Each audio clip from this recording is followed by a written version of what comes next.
ka-taste buds, ngayon tayo magluluto tayo ng adobong pusit. Ito yung pusit natin. Dami niyan. Diba? Tapos ito yung kamatis tsaka siling greens. Ito yung sibuyas bawang natin.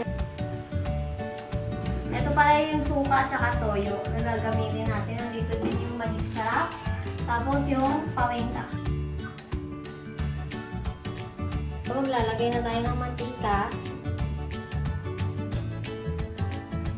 Ang dami. Kainitin muna bago mag-isa ng sibuyas.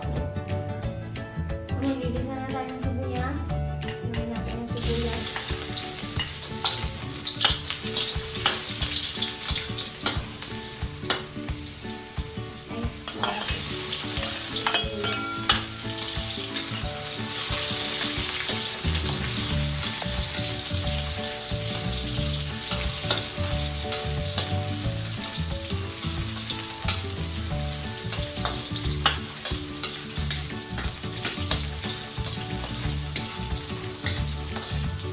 Ilalagdag na natin yung kamatis.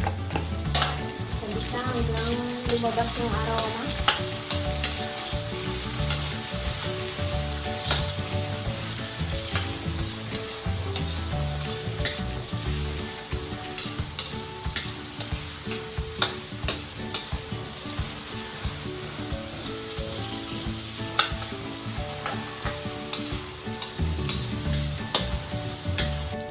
Lalagay na natin yung pusit.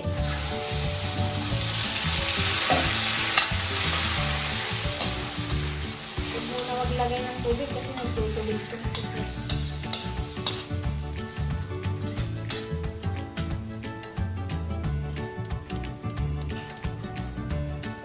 Kaya pwedeng gawin na yun ang paminta.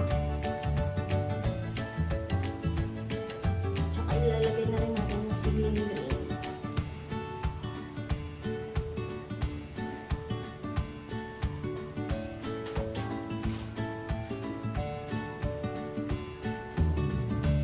Maglalagay din pala kami dito ng konting sutang. And kumukulo na siya kaya halo-halo. Ay di ba nagtubig siya? Ay huwag muna kayo maglalagay ng tubig. Pagpusit yung niluluto.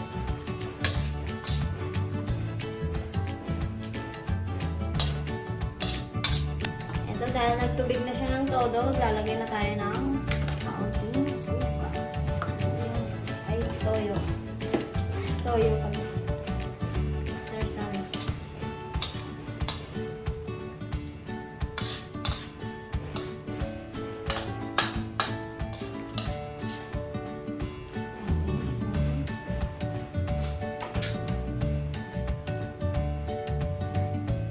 Lagay yung magic sarap, bawang nakulong para malasap na yung lasa ng magic sarap.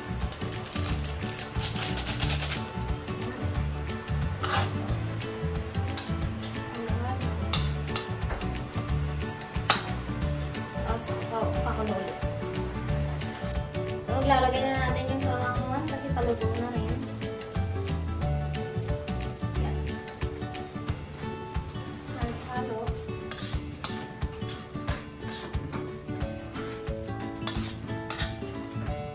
Siyempre, konting kulo na lang, luto na yan.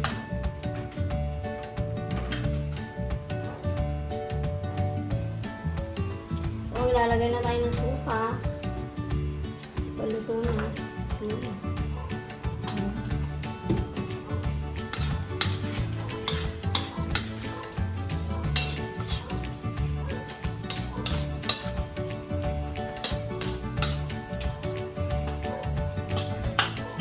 Luto na yan. Eto, luto na yung ating adobong pusit. Kaya naman titikman natin ito ngayon.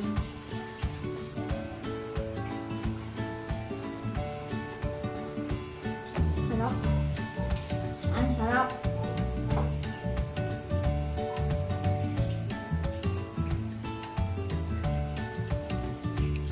Kaya naman kung nagustuhan nyo yung pagluluto namin, subscribe.